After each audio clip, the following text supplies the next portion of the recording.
Aquí comeza a Gabela do Guillade, un espacio do Instituto de Estudios Miñoranos.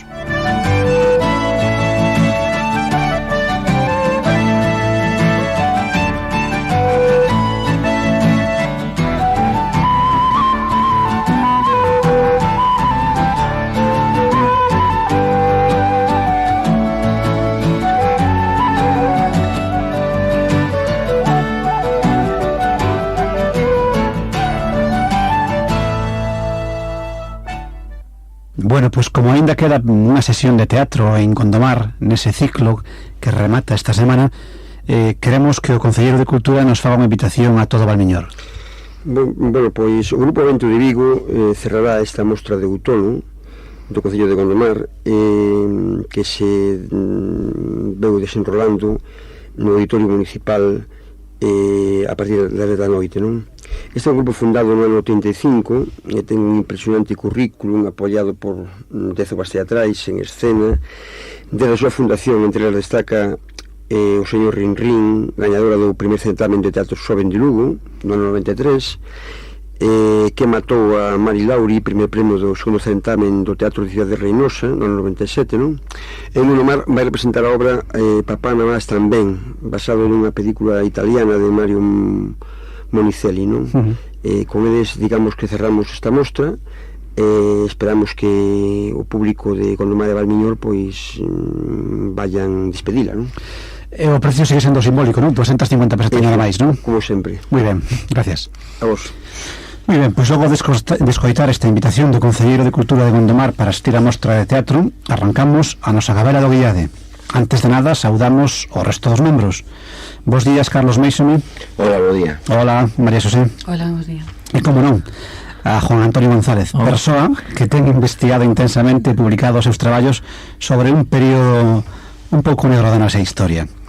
Estamos en épocas de ledicia polos 25 anos de democracia, ou polo menos os 25 anos sin dictadura que a democracia foi chegando pouco a pouco. Esta efemérides non nos deixa impasible a ninguén. E Juan nos vai refrescar a memoria con unha experiencia chea de emoción. Pois sí, Lino, hoxe vou introducir un tema que ás veces parece escabroso e que, sin embargo, está de fervente actualidade, pois, como dixeche, o pasado mes de novembro celebrouse o 25 cabodano da morte do General Franco. Pois ben, non sei se por casualidade ou non, unha semana antes desta data recibín unha emocionada chamada dende Madrid dunha señora que decía chamarse Ana Viéitez e que eu non conseguía situar. Claro está que ela o fixo rapidamente ao falarme da illa de San Simón e en concreto dun libro que escribín xunto cun veciño de Gondomar, Antonio Caeiro, alá polo ano 1995. En este libro, no que se relata a experiencia dos presos na illa de San Simón durante a Guerra Civil Española de 1936, aparece unha fotografía na propia illa dun home novo, de máis ou menos uns 30 anos, que colle entre seus brazos a unha sorrinte meniña que non debía chegar aos 4 anos de idade. De fondo está un fermoso paseo de busos, o que os alí convitos chamaronlle a Avenida de Teruel en recordo da caída da capital aragonesa. É unha fotografía chea de afecto e de tenrura dun pai que aproveita o momento da visita dos seus familiares para retratarse ca súa filla. Esta meniña era a tal Ana Viéitez e ele era o seu pai, claro, José Viéitez de Soto, que por aquela era mestre nacional en Cuntis. Ana contou entón que vira o libro por casualidade nunha librería en Madrid e que faltoulle tempo para mercalo, que estaba moi emocionada e que porque toda a súa familia tivera que exiliarse en México e que non puderon voltar hasta moitos anos despois. Agora a súa vida transcurre entre Madrid e Bayona e que díxome que en 4 días estaría nesta vila, polo que pedime a posibilidade de vernos durante ese fin de semana. Entón viña exclusivamente dende Madrid para falar contigo do seu pai e da súa estancia en San Simón? Bueno, aí máis ou menos a onde quería chegar, no? O destiño facía que ese fin de semana, creo que concretamente o domingo 12 de novembro, iban a estar en Pontevedra moitos daqueles que pasaron os difíciles días da guerra na illa de San Simón e que tiveron que exiliarse pois a México ou a outros países se querían conservar as súas vidas. Cal é a razón desa viaxe dende México justamente ese 12 de novembro? cal era a razón para esta viaxe tan longa? Sí, pois a verdade era unha razón moito máis importante dos do que a nos podera parecer, non? Ese domingo dábase nome a unha rúa en Pontevedra, a rúa 12 de novembro, e que un 12 de novembro do 36 fusilaban a 10 xóvenes naquel mesmo lugar, a maioría deles comprometidos ca democracia e con Galicia. Eran médicos, abogados ou mestres, tal como dicían os que lembran aqueles tempos do mellor, do máis valente que había en Pontevedra por aquel entón. E foches ti a Pontevedra que atopaches? Pois mira, o primeiro que atopei foi un día terrible, un día de cans, como ven sendo habitual, non? Gran cantidad de chuvia, de vento, e un grupo de xente baixo os soportais, e unha nova e unha ampla avenida cunha placa cuberta por unha bandeira de Galicia. O acto ali foi moi breve, pois era casi imposible resistir os envites do tempo, e citouse a todos os presentes no salón de plenos do Concello. Isto sí que foi para mí unha sorpresa agradable, pois o Concello fíxose pequeno para a morea de xente que se congregou. Tal como xa dixen, ali estaban exiliados que viñen desde México, dada a súa idade a maioría viñan acompañados de familiares, de fillos, de netos, de bisnetos ou de amigos. Emocionoume sobremaneira ver a un señor que se chamaba Telmito Bernárdez, o que así nomeaban en San Simón, na illa, en diminutivo por ser o máis novo da cadea. Agora xa tiña máis de 80 anos, era o fillo do médico redonderal Telmo Bernárdez, que era un daqueles que fusilaran o 12 de novembro. Pero máis aínda, sobrecolleume cando crucei a mirada con Ana Vieitez ao fondo do salón. Era a mesma nena da foto, só eu que con 60 anos máis. Falamos durante todo o evento, mentras relatou o abogado Gonzalo Adrio, tamén represaliado no 36, ou cando a escritoria Fina Casal de Rei leu uns poemas dedicados a aquelas personas. Falamos do seu pai, dela, do que pasaron e do que significaba para todos eles o acto. Quedamos de voltar a vernos e de intercambiar toda a documentación que tivéramos, e sobre todo animoume a seguir traballando con aqueles homes e mulleres que sufriron a represión da guerra. Porque hai uns días aí na prensa unha noticia de que Galicia é unha das poucas comunidades que quedan nas que os presos do franquismo ainda non foron indemnizados. Eso por unha parte. É certo isto? A outra pregunta é: que relación hai de toda esta xente co Val Miñor? Pois sí, en Galicia tamén outras comunidades ainda non están indemnizados directamente por a comunidade autónoma. Así que no ano 1990, daquela estaba ordenando o arquivo da cadea de Vigo, da prisión de Vigo, sí que se fixo unha lei por parte do goberno socialista por o cual se lle daba unha axuda de 1 millón de pesetas a aquelas persoas que demostraran que estuveran presas unha cadea máis de 3 anos. Claro, eso era moi difícil de demostrar porque a maioría da xente, os expedientes están perdidos.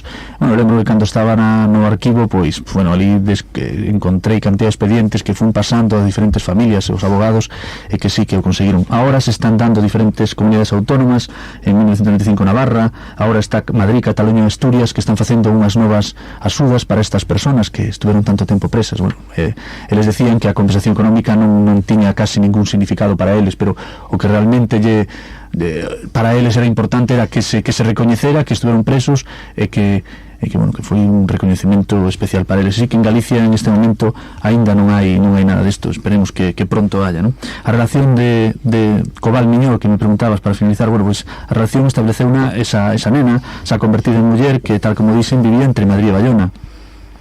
E sobre todo, tal como te estaba dicindo, o recoñecemento que necesita aquela xente que perdeu a guerra.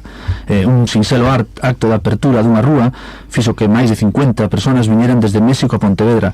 Isto nos dá unha idea do que para eles pode significar. E no Val Miñor, como todos os ointes saben, tamén houve unha forte represión e moitas persoas que sufriron e que nunca lle foi recoñecida a súa labor en defensa da democracia e da liberdade. Que eu saiba, tan só hai unha rúa que recorda ao alcalde republicano de posto en 1936 no Concello de Nigrán, que é a rúa Alcalde Manuel Alonso. Por demais, as lembranzas están só do bando dos vencedores, sendo ben coñecida entre todos a avenida do General Franco en Sabarís. Bueno, pareceme, Lino, que non é momento de abrir vellas feridas, e por suposto pero sin reflexión. Sí, pero non é intención esta tampouco de abrir as feridas, pero creo que co 25 Cabozano, a morte do ditador, me parece que sería un momento idóneo para esquecelo do rueiro do Val Miñor. Moi ben, pois sí, señor, para reflexión. Bueno, cambiamos completamente de tema. Acompáñanos hoxe un veciño do Val Miñor, Xulio Ríos Paredes, director do IGADI, do Instituto Galego de Análise e Documentación Internacional, un analista estratégico, articulista, colaborador de A Voz de Galicia, El Mundo, Diario 16, revistas como Tempos Novo, Eco e un longo etcétera. Conferenciante, unha persoa que posúe canais de información privilexiados e algunhas testemunhas, e logo hai tempo podemos dar, non? Bos días, Xulio. Hola, moi bons días. Bueno, antes de nada temos que indicar que 2 membros desta gabela tamén andamos enrolados no IGADI, concretamente Carlos Meixome e quen lles fala, Lino Pelleitero, polo que esta institución non nos é moi descoñecida, pero creemos que a saída a luz dunha nova revista Tempo Exterior, pois de análise internacional, pois é un bom momento para coñecer o IGADI, que ten a súa sede aquí precisamente en Bayona. Por que o IGADI, Xulio? Pois porque realmente eu penso que Galicia precisa estruturas, precisa instrumentos de análise dunha realidade internacional tan complexa como a que estamos vivindo, non? Hai que pensar que nos últimos anos pasaron no mundo moitísimas cousas.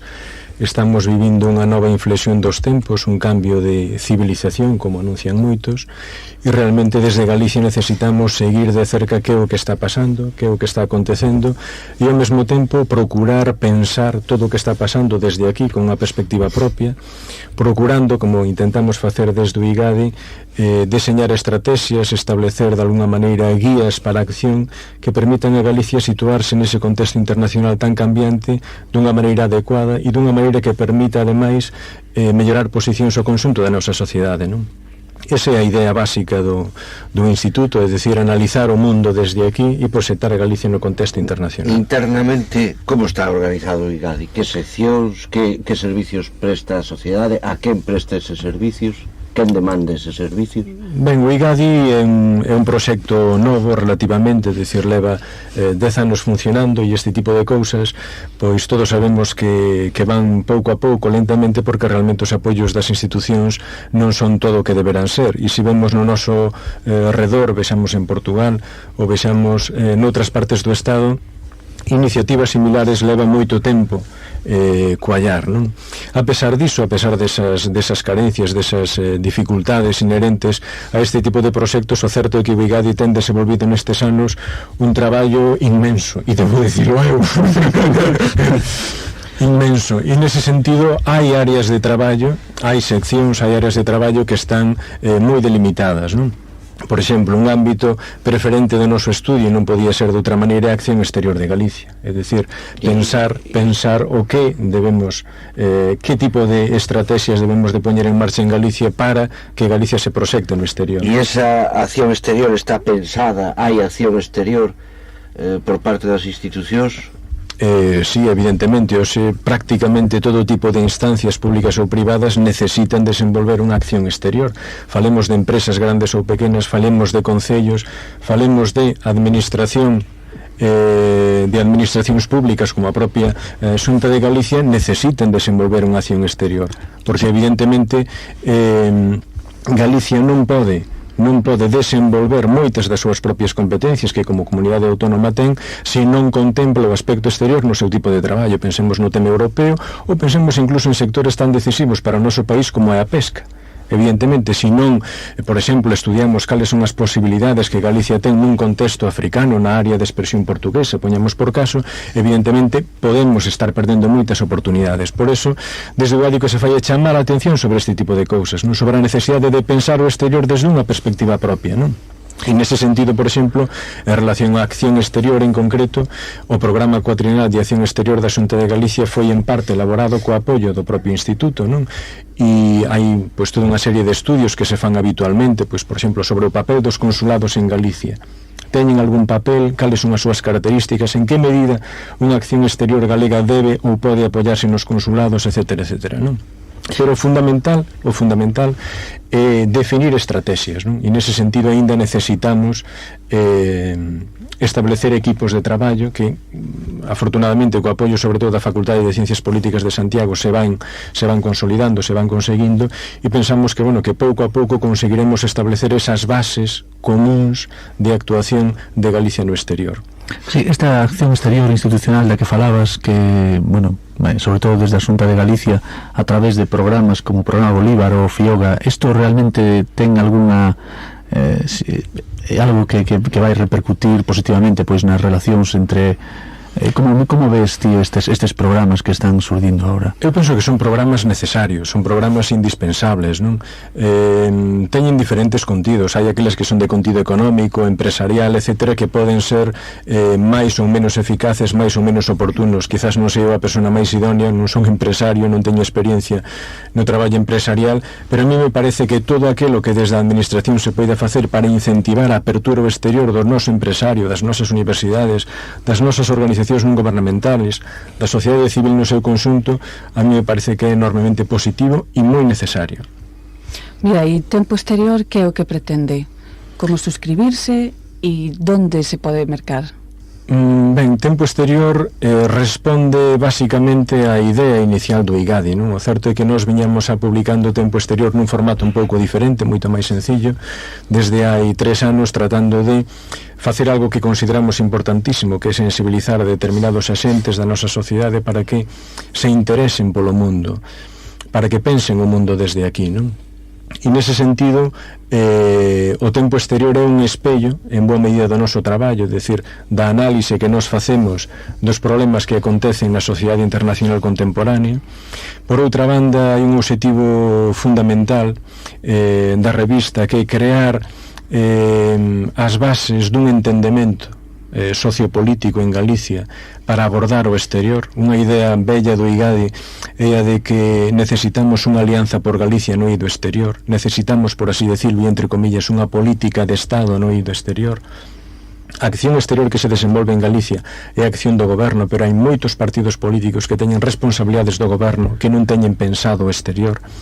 E Tempo Exterior pode ser unha plataforma excelente para que desde diferentes ámbitos, desde diferentes sensibilidades, se poidan establecer esas bases comuns de entendemento para que cambie o goberno ou se produzan determinadas alteracións no país, a política sustancial se manteña, non?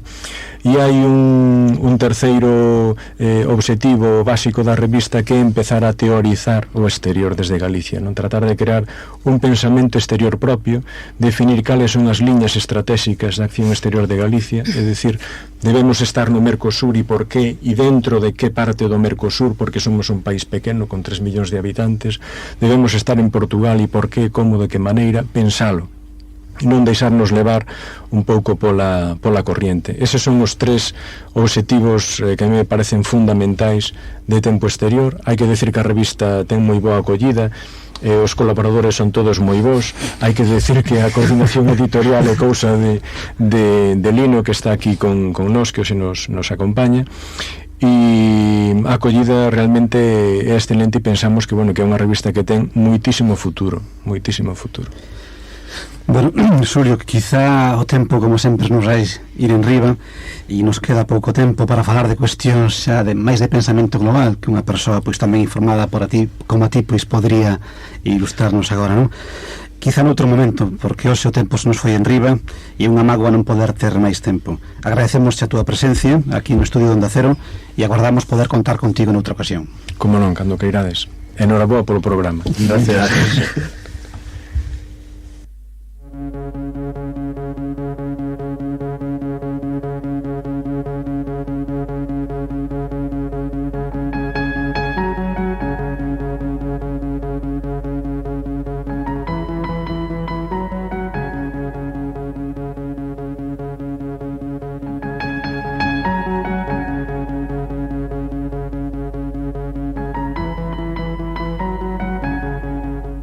E isto foi todo na Gabela do Guillade.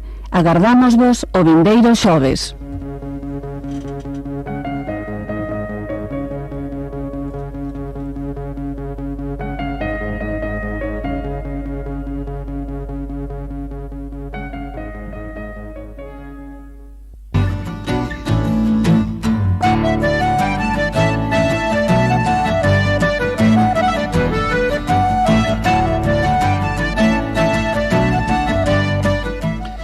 Aquí comeza a Gabela do Guillade, un espacio do Instituto de Estudios Miñoranos.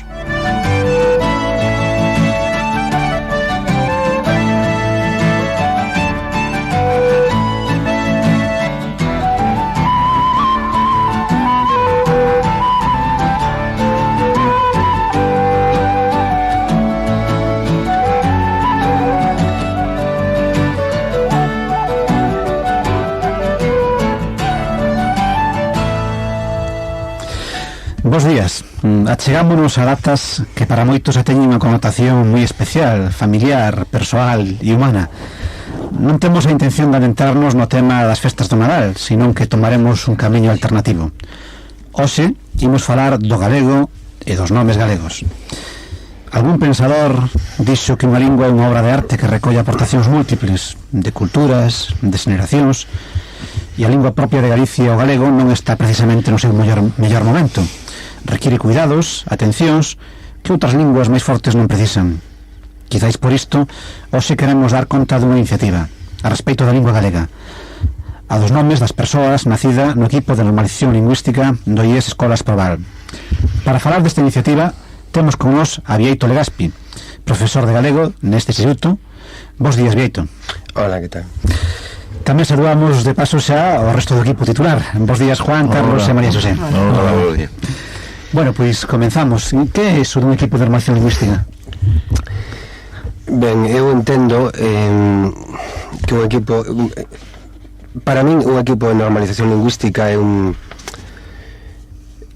como un sustituto do labor que debería facer a Xunta, ¿no? Para entendérmonos. É dicir, que un pouco a Xunta se lava as mans, ¿no? E crea uns equipos de normalización lingüística que tampouco se fai un seguimento si traballan, si non traballan, si como funcionan, ¿no? No, que funcións ten, por exemplo, dentro dun instituto? Pois un pouco sensibilizar o alumnado pois con respecto ao galego, digamos, ¿no? Pois a través de distintas actividades, campañas que teñen que ver, por exemplo, con estos dos nomes ou, bueno, algún grupo de teatro ou algunha actuación. Mira, e estades levando dende o IES Escolas Proval, en concreto dende o equipo de normalización lingüística do IES Escolas Proval, unha campaña para que os rapaces e os non rapaces galeguicen os seus nomes e restituyan os seus apelidos, non? En que consiste exactamente a campaña? Ben, consiste en que a partir o mes de febreiro, non sei se exactamente bueno, non sei, non recordo o día, non? Pero a partir do mes de febreiro a situación cambiou, porque agora podese galeguizar os nomes e os apelidos, cambiou con respecto á lei que había anteriormente, non? Na que porque non se podía antes. Sí, pero había podían galeguizar sós nacidos antes de 1977, non? Porque se consideraba que a partir do 77 pois xa os pais podían poñerlles os nomes galegos aos seus fillos, non? O sea, que o cambio é que agora todos... Agora incluso os nacidos con posterioridade poden ir ao registro civil e galeguizar o seu nome, non? Eso por unha banda. Por outra banda, hai algo, creo que tamén moi interesante, que se pode cambiar a hora dos apelidos, co cal podemos, digamos, recuperar ou impedir que se perdan aqueles apelidos como máis galegos, non? Sabemos que Rodríguez, Gómez, González e Gómez, todos estes apelidos son moi usuais, non? E moita xente, pois, igual se chama Fernández Lombao, non? E isto nos dá unha posibilidade, pois, de recuperar apelidos como Lombao, non? En detrimento destes outros tan repetidos. Mira, e que documentación hai que presentar para facer este cambio? Hai distinta documentación para cambiar o nome e os apelidos, ou é o mesmo? Ben, en principio, o único que hai que presentar é o DNI e unha partida de nacemento. E que me decías no segundo caso? No, quero decir... No caso dos apelidos. Sí. No caso dos apelidos hai que acompañar hai que facer unha solicitude á Real Academia, creo que ten que ser, digamos, a que diga que é correcto, que de certificación, ¿no? Que certifique que esa pretensión, que a traducción é correcta, que é correcta, ¿no?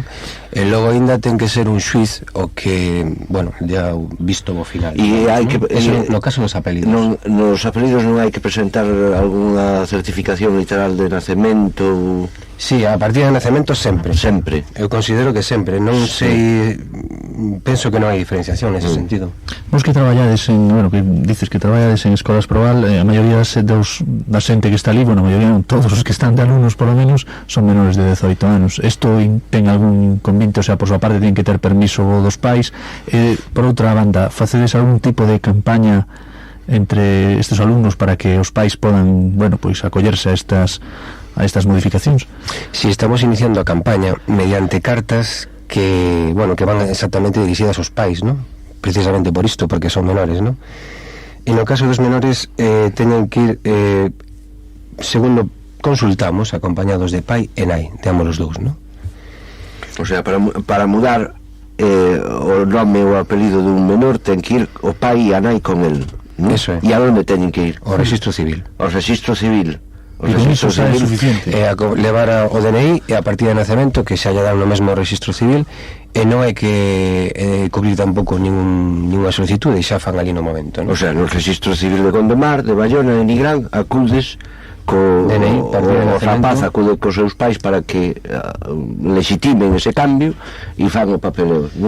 É simplemente eso. Sí. O sea que é un trámite, unos minutos prácticamente. Sí, porque supoño que o que a redacción da solicitude pois é algo rápido, ¿no? Serán 3 ou 4 cousas, ¿no? Mira, unha pregunta, e despois desde esa instancia, como se dá a coñecer aos outros organismos oficiais nos que teñen os nosos datos registrados, por exemplo, facendas, por exemplo? Hai algún tipo de conexión dos datos? Non hai ningún tipo de dificultade por cambiálo porque en algún momento pois se digan que non é ese nome o teu oficial? Supoño que o que terás que facer é cambiar todos os documentos, ¿no? Inmediatamente, ¿no? O lógico, unha vez que tes todo cambiado, pois non debería haber ningún problema, porque xa contas tamén cunha partida de nacemento posteriormente que di que te chamas, bueno, con teu nome en galego, ¿no? Mira, e hai rapaces que se animan, que ten aceptación? Ben, acabamos de iniciar a campaña. Hai un alumno de segundo de secundaria que sí, que pasa que xa dixo que ten que consultar cos seus pais. De todos os xeitos, a campaña a pesar de que sea centrada no instituto, non é solamente para os nenos, non? Ou está centrada no instituto, non facedes esa campaña fora do instituto? Non, porque o noso ámbito de actuación está dentro do instituto, non? Lastimosamente, este é un cambio, creo que é moi interesante, non? Bueno, esta posibilidade que se nos ofrece agora, e está pasando un pouco así, pues agachado, non? A verdade é que a xente non se entera moito disto, non? En todo caso, poderíamos facer dende a Gabela do Villade pues un pouco de campaña para que os que non están no instituto, cando menos para que sirva un pouco de sensibilización, non? É dicir, non é un pouco que pretendemos, non tanto que os rapaces pois cambien os seus nomes, bueno, xa la fose así, non? Pero de todos os xeitos isto sirve para que, bueno, pensen un pouco sobre esta cuestión, bueno, no, sí, ademais de cambiar o nome se pode alterar a orde dos apelidos, que tamén sí, creo que sí, o que comentei antes, sí, podes alterar os dos apelidos. E cambiar de nome? Cambiar de nome tamén, o que pasa é que aí supoño que terás que xustificar, facer unha declaración, un pouco de declaración xurada, que conforme que tes un nome pois un pouco ridículo, que provoca así contra o decoro, claro, ¿no? Sí, o sea, provoca sempre hilaridade na xente. Non é unha cuestión de gusto. Haberá que xustificarlo. De todas maneiras son dúas cousas distintas. Unha cousa é cambiar de nome, daí é máis complicado, e outra cousa é a galeguización do nome, que xa dixeches que eran pois máis sinxelo, non? Outramente sinxelo. Mira, estes nomes ten moito que ver coas modas do momento, non? Hai unha época en que había nomes de teleseries, en fin, non sei, cousas así. Está algo de moda o de poñer os nomes nosos aos nosos fillos? Sí, está de moda. E xa houve modas. Eu creo que hai uns anos, de feito, encontraste con rapaces que teñen 15 ou 16 anos, non? Que se chaman Alexandre e Iago, non? Dicir, bueno, pues non hai moitos, non? Pero eu creo que houve unha moda xa anteriormente, non? Alexandres e Iagos, Brais, non? Sí. Pero sí que está de moda, penso que volve un pouco. Eu tuve unha alumna e hai 10 anos así, que se chamaba Galicia, que bueno, eu tive unha amiga que quiso poñerle Galicia e non lle deixaron e tuvo que poñer Alicia. Bueno, María Xosé, na súa sección de toponimia de hoxe tamén vai enlazar co tema. Hoxe vai comentar nomes de lugares, pero que son propios de persoas.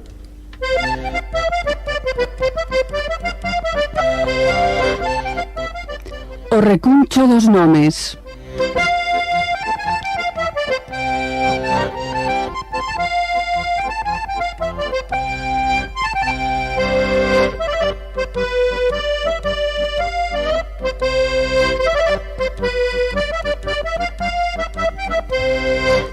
Ola a todos, moi bo día. Desde o recuncho dos nomes facémonos partícipes tamén, por suposto, desta campaña de galeguización da nosa onomástica. Iniciativas así que, por outra parte, xa dixo Bieito que sería lóxico que partisen do señor director de Política Lingüística